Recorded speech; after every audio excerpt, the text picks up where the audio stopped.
Whenever there's a new line of Transformers out, Starscream's always one of the first ones to get a figure. But with the most recent Starscream Seeker mold, they decided to go back to an older figure instead of making a new one. And I thought we'd take a look at it to see if that was the right choice, if they should have just made a new one, or if this was a good choice for them to do. Starting out in jet mode, both these Starscreams turn into an unlicensed F-15 Eagle, I believe the jet is, which it looks amazing. Like, if we take a look at the old one, there's so much little details, like, you can just see little panel lines all through it, and I love the little landing gear. The Norrays do look a bit big on him, that's just due to how they were made all the way back in the day. I do like how it is, and the fact that there's like sculpting in the cockpit and everything, and not much of the robot mode is actually sticking out, which I quite like. Like, we even get nice molded thrusters, and the fins look great. Yeah, and they even molded the arms to look like it's part of the body. And then on the new figure, it looks great. I love how they've brought out a lot more of that detail. Now, the shade of grey is more accurate, but I think I liked it better when it was just a plain white. Like, I get that he was grey in the cartoon, so they kind of had to follow that up, but I did like when Starscream was a lot more whiter than this. But hey, I love all the little details, and this one being the Studio Series edition means they get these little grey panels at the back here, which they did in the cartoon, which I don't get why.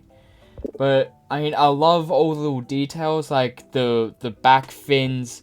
Now, I have painted them in, but on the Earthrise one, they are painted normally, so I just replicated that, so I'm not gonna knock any points off for my sloppy work. But I do love how he looks, but the Norrays are the right size, but with this figure, there's a lot more robot junk sticking out, like underneath the nose cone, you can see head detail, the shins stick out a lot more, and there's not actually any landing gear on this one, which I'm fine, I can do without, but I feel like if I sit him down for long periods of time, the paint's gonna scuff, which on my old copy it has, so I don't like the fact that there's no way to keep him without the paint scratching. But otherwise, he is a nice looking jet, and they even managed to give some little cockpit detail in there. But hey, these two look good in jet mode, so I just had to take some photos, so here they are.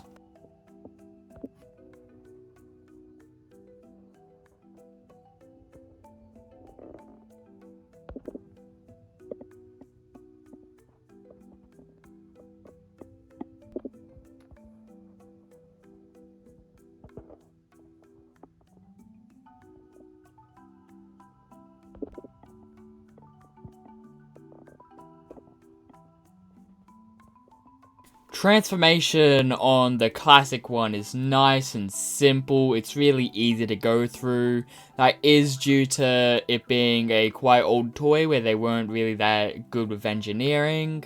But then the second you go over to the new figure, it's a little more complex while still being the exact same thing. Like, getting my shins tabbed in are really painful, unfolding the arms are weird, and it's just a bit annoying process to transform the new one. But there is something with the classic one that I don't like though, and it's the fact that he's got no heels. But I've done the same trick on him that I do with the core class, and that's moved the tail fins back to keep him standing. But otherwise, they are nice transformations, with the new one being really fiddly.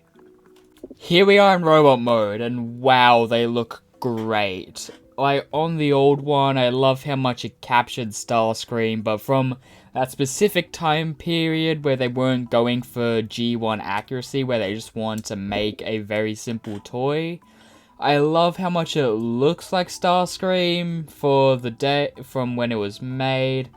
Now, clearly there's a bunch of things that could be changed nowadays due to how we've learned how to engineer and stuff. Like how the nose cone's directly attached to the head. It's not good. But to be fair, the new one hasn't really moved that at any place, so I can give it a pass. But I love how he looks. Now, the null rays are a bit big on him. That's due to them being spring-loaded and everything. We'll get to that later. But I do love how it does seamlessly look like him. Even though it's really old, where they weren't doing it.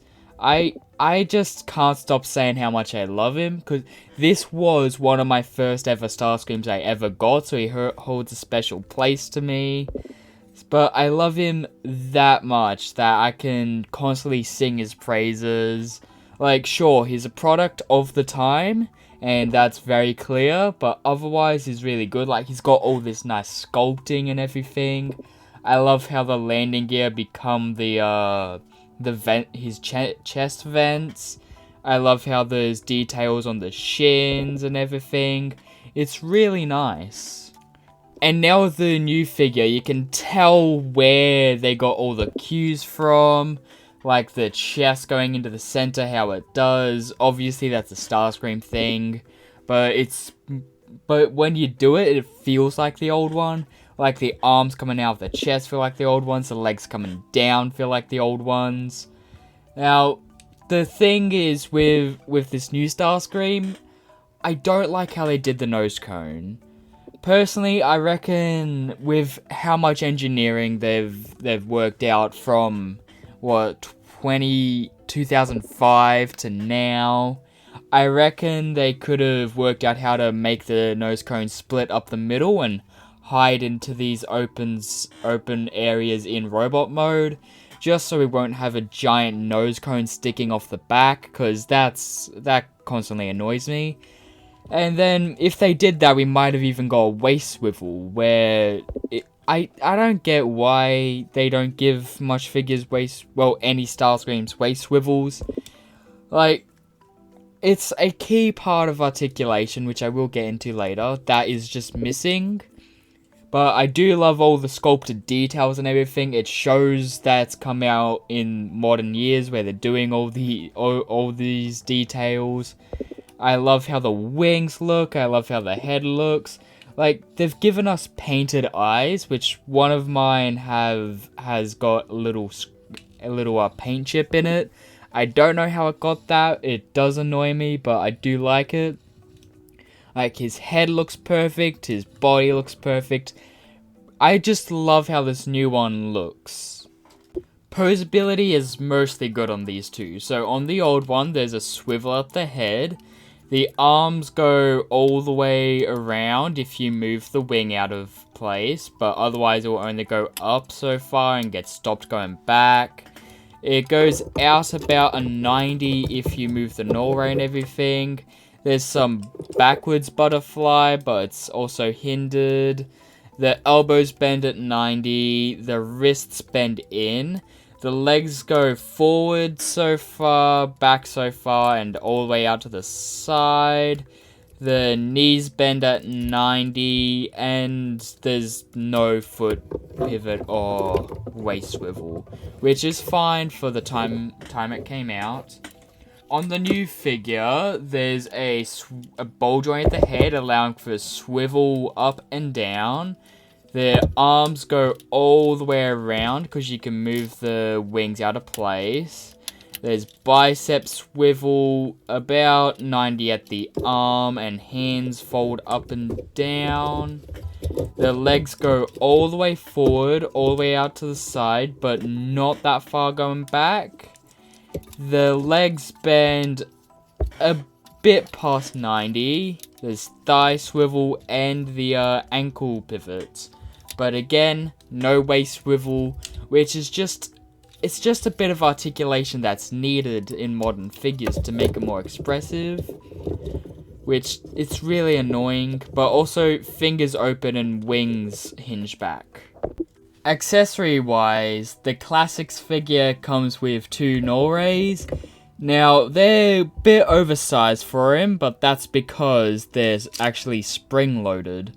So if you hit this white trigger at the back, it actually springs out, which, honestly, I miss these types of gimmicks. They're really fun. Now, sure, they can be easily lost, but if you keep track of where you shoot them and everything, it's quite fine. I just miss these fun little gimmicks that toys used to have. On the new figure, he comes with some null rays, which I think are a little too small for him, because I'm pretty sure they were a little bit bigger in the actual show, but I do quite like how they look here.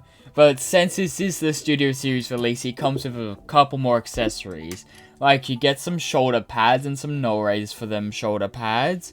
You get a cape and a crown to recreate his bad comedy mode or coronation Starscream, which is quite funny.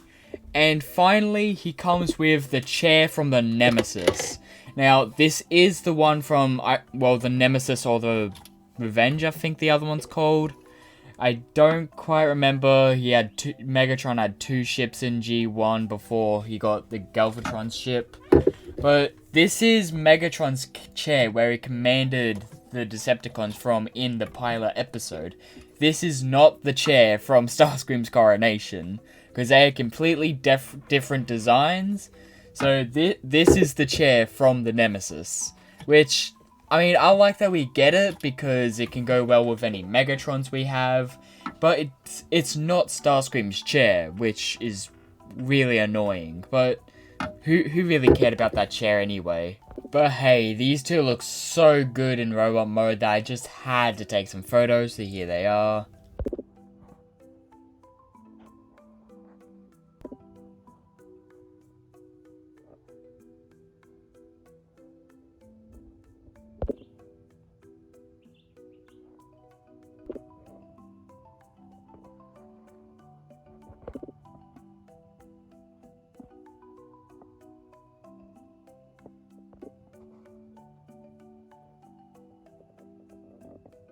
This has been the review for Classic/Universe Starscream and Studio Series/Earthrise Starscream. Tell me, what do you think of these figures? Do you think it was a good idea for Hasbro to go back and use the old model, or do you think they should have made a new one from ground up? Personally, I think they should have went and made a new model. Like, the old Classic Seeker mold was good, but it was a product of the time. They should have just went and made a new one. But tell me, what do you think they should have done? And tell me if you picked him up or not. Thanks for watching.